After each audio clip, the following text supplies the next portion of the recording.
Hello, hello, and welcome back to Tennis Ace. Uh, Hopefully I don't have to censor any more episodes. That was a little annoying. Shuichi pulls me up, and before I can even react, I am tossed into the air. Whoa! I fall on the soft, surface of my bed. What's the big... He envelops me in a hug, lying on the bed next to me and snuggling close. Oh, okay, so we just see this one again. Sorry, I didn't mean to be that forceful. He settles himself next to me and adjusts both of us on the bed. He quickly covers himself up with the blanket, as if he still had any need to hide himself. I wanted us to cuddle a bit. To be honest, I feel completely drained. Might be because you drained yourself inside of me. Was that good for you? Do you even have to ask? Of course it was. And I got to become one with you. Become one? That's a little cheesy. Really?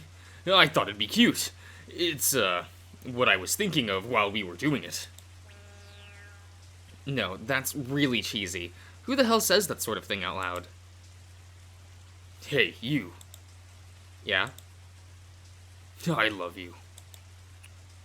He, scuttles up close to me, kissing me on the lips.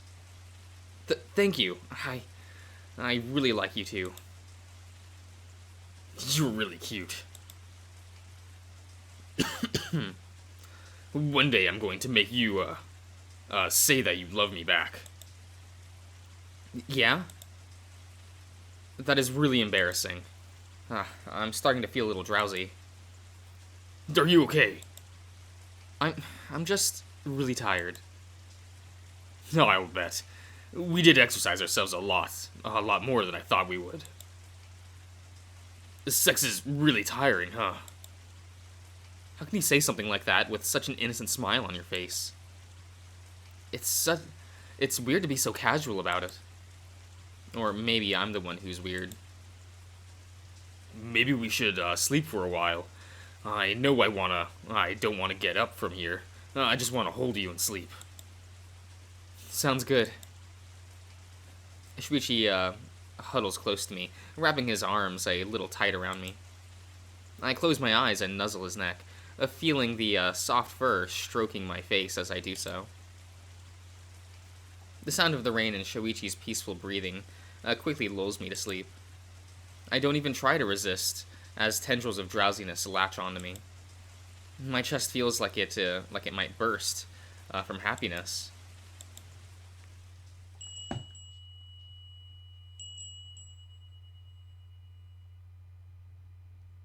Okay. I move around in bed quite a bit before finally awaking. For some reason, I just couldn't get comfortable during the night. I feel a desire to sleep in for a little longer. My recollections of the previous day's events come back to me slowly. As soon as I remember what Shuichi and I did. Suffice to say, my face feels quite hot right now. Wait, where even is he? I look around for a bit, my eyes finally resting on my dresser, where I see him hunched over looking at something. Shuichi turns around, shocked to see my sudden cry out in pain. I tried to sit up, and it came out of nowhere, sending a shiver up my spine and making the fur on my neck stand at attention. What's going on? Are you okay? I'm fine, just... My ass hurts.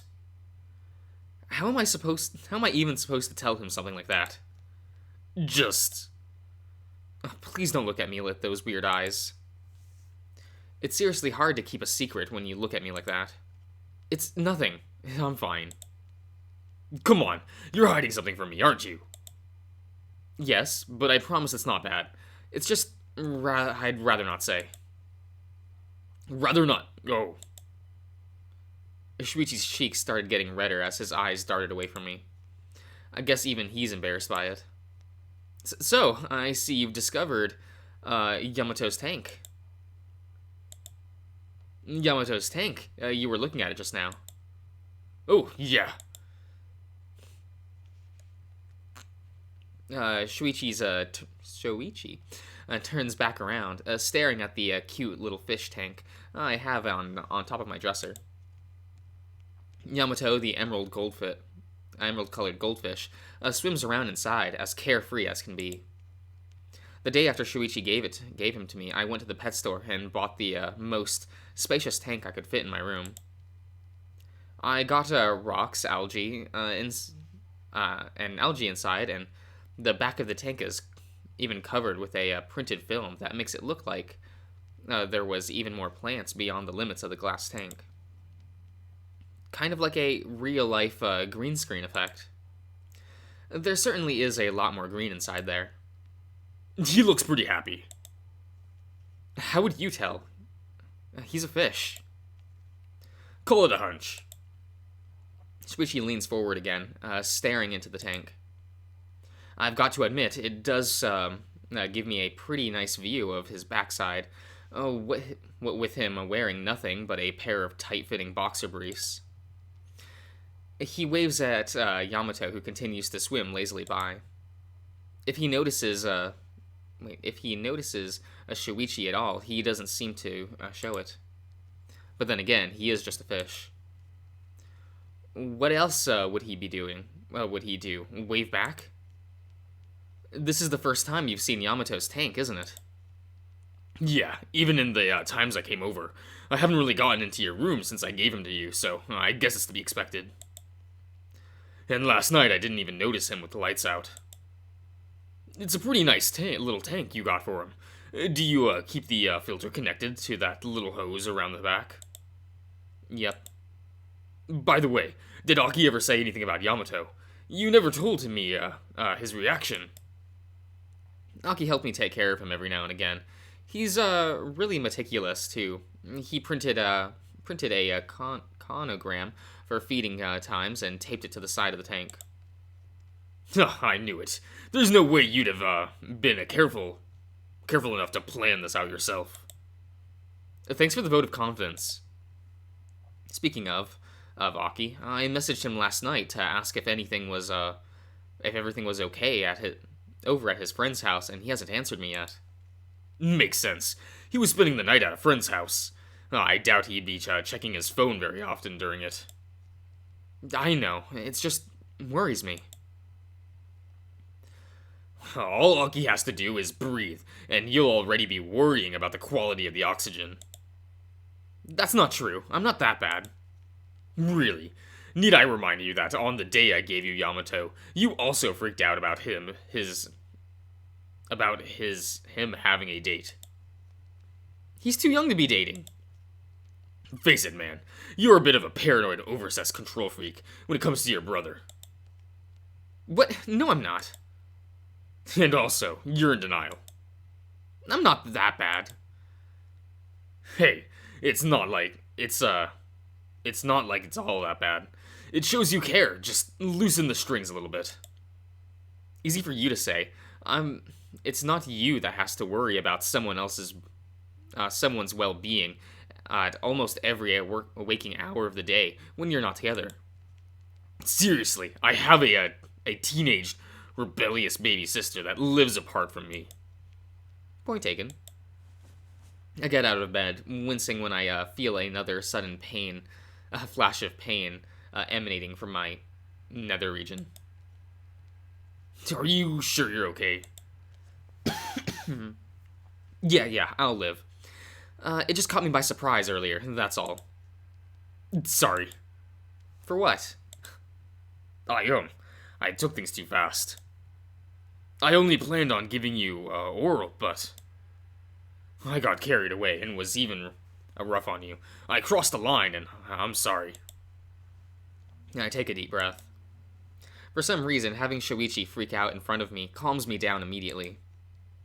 And I probably shouldn't tell him that, because it might upset him. No, you didn't. You're fine. But I pressured you into it. You wouldn't have agreed if I didn't. I walk up to him, wrapping my arms around his muzzle and forcing it shut. Shuichi immediately goes wide-eyed, and he pulls away from me. Hey, watch it. What do you... what do you think you're doing? Keeping you from running your mouth. There are nicer ways to go about it. You could have made me bite my tongue. Oh, yeah. Isn't that the same thing I did to Haruhi last week? Oops. Look, I'll be honest. I was really nervous last night. And yeah, you pushing me is a big part of it, part of why I went with this. But that doesn't necessarily mean it wasn't a bad thing. At least I don't feel like it was. I don't feel disrespected or taken advantage of or anything really. In fact, now that it's happened, I feel a lot more comfortable around you because, hey, what else can we do that we haven't done already? I guess that's a fair point. I mean, you're standing in front of me in just your underwear, and I'm totally fine with it. Before, I would feel uncomfortable even if you had a shirt on. Is that why you're okay with me being naked in front of... that you're okay with being naked in front of me? I look down at myself and remember that I didn't put on any clothes on yet. Ugh. Never mind. I spoke too soon. Turn around while I put some clothes on. Where's my underwear? Wow, 2 whole minutes without freaking out, and that's a new record, actually.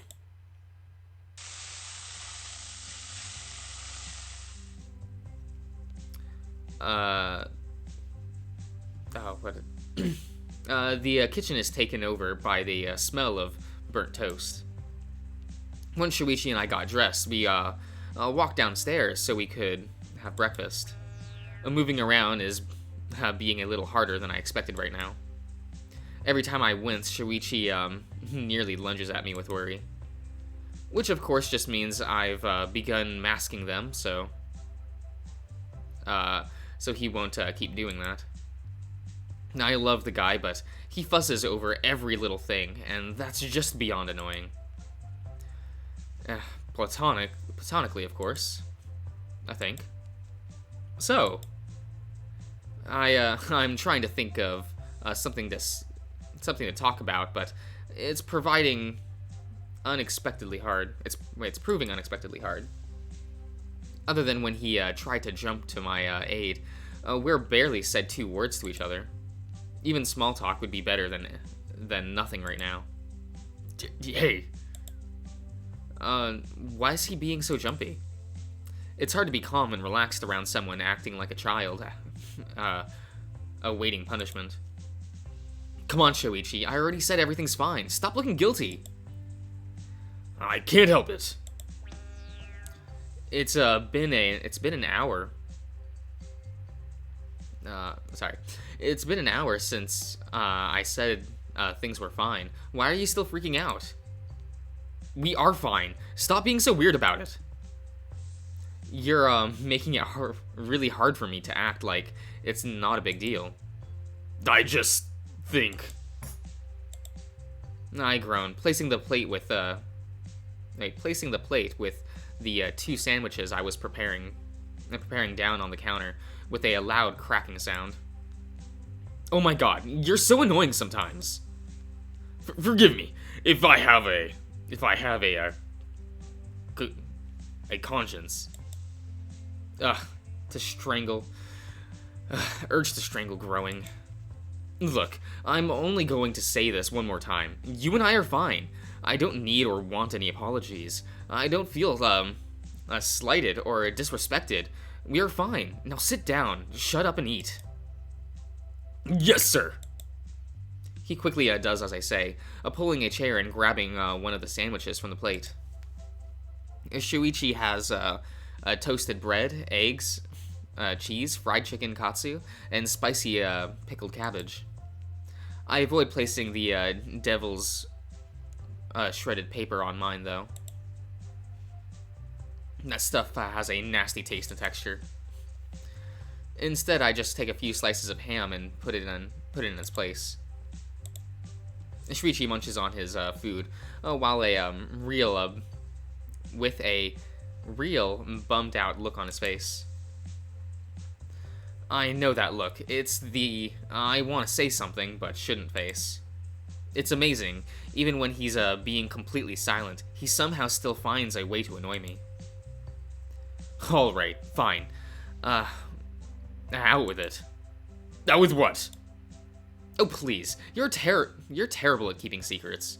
You look like a pissed off customer when he's about to leave a negative review on Yelp without saying anything to the staff. Where the hell are you getting these examples? From the internet, but that's not the point. Spill. I just feel bad about yesterday. But why? I told you so many times that it's fine. Why do you insist on choosing to be annoyed? It's not about that, I mean, I dumped a lot of my issues on your plate last night, and then in an effort to get things back on track, I became forceful. As soon as I came, I finished, and after I woke up the first time, I started thinking more clearly. My mind was in a really bad place last time, and I wasn't thinking straight, even before I got, horny. I was looking for a different word to say. No reason to. We have the actual word. Carry on. Look, even if you say you're fine, I'm not. I didn't want to go that far. I wanted our first time to be more special. I wanted to treat you right, to show you that just how much you mean to me before we finally made love. Made love? Wow. I guess he's one of those guys. So is that what this is about? You think our first time was bad? Not bad. I never said that word. It was really good for me. I even got carried away during it because you were just so... Look, my point is, I built this up inside my head for so long, and it wasn't what I expected. For one, in the scenario I pictured in my head, I didn't pressure you into it, much less leave you crippled the morning after. First of all, I'm not crippled. Second of all, you're barely making any sense. Shuichi grumbles, looking away from me with a frown. How is it that the dude can get laid and come out of it even moodier than he was before? I mean, I'm the one who wound up with the sore ass, so why is he complaining? At least it's easy for me to keep a clear head while he's being so ridiculous. How can I put this? I'm so focused trying to calm him down that I don't even have the energy to freak out myself. Look, having expectations is all fine and good, but if you spend months or years planning something in the finest detail, chances are reality won't be able to measure up. That's just asking to be disappointed. I know. I just think you deserve more. Listen, big guy, I already told you that I'm fine. Were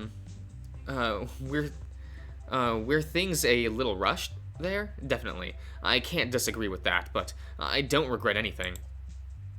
Well, maybe I regret not taking longer to stretch a little bit. Right. I got to spend the night with you. I am surprisingly relaxed about it, and I don't feel nearly as self-conscious as I thought I would. Besides, I'm so panicky that you probably wouldn't have been able to get me to do it without some amount of coercion, right? That sounds dangerous. Hey, if I really don't want it, I would have refused. Not that the thought didn't cross my mind at any time, but hey, he doesn't need to know that. And I'll die before I admit this to him, but last night actually felt really good. I'm not sure if it was worth being in pain the day after, but with that stuff hopefully dealt with, are you good? I guess. Oh, that wasn't a happy I guess. Talk to me. I already talked to you about it last night.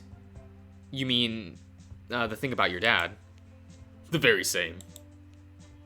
I thought you said you didn't want to talk about it anymore. I didn't want to, but I kind of feel that I have to. I've had a lot of pressure on me, by him my whole life. I know he's trying to push me into a career he thinks will be good for me, but I can't help but feel like it's not really me. I mean, sure, I'd probably be very good at a management job. I'm organized, good with computers, prompt, punctual. Those are things, all things he drilled into me over the years. He always said he wanted me to join some kind of company and make my way to the board of directors with some time. Isn't that pretty much your dad's career path? Yup, he wants me to follow in his footsteps hardcore. And don't get me wrong, his plans are good. Most of what he says makes sense. I could have a really good, comfortable life if I just went with what he decided for me. I've told myself over the years that I was fine with it, but now that I've finally run out of time and have to give up volleyball like I promised I would, I feel so conflicted. I didn't think I loved it so much, you. It honestly scares me to realize how hard in denial I was over the years. I don't want to give it up. No matter what he says. I always thought you were really in denial, but constantly disagreed with me on that, so I eventually decided to keep my mouth shut. Sorry about that. I guess you really did know best. Oh, if he is, if he's gonna be acting so downcast about it, then I really can't gloat. Yeah, not that I would. No, I would never. Also, this is a lot of information to process first in the morning. I think I'm going to end the part here. So I'll see you around, everyone.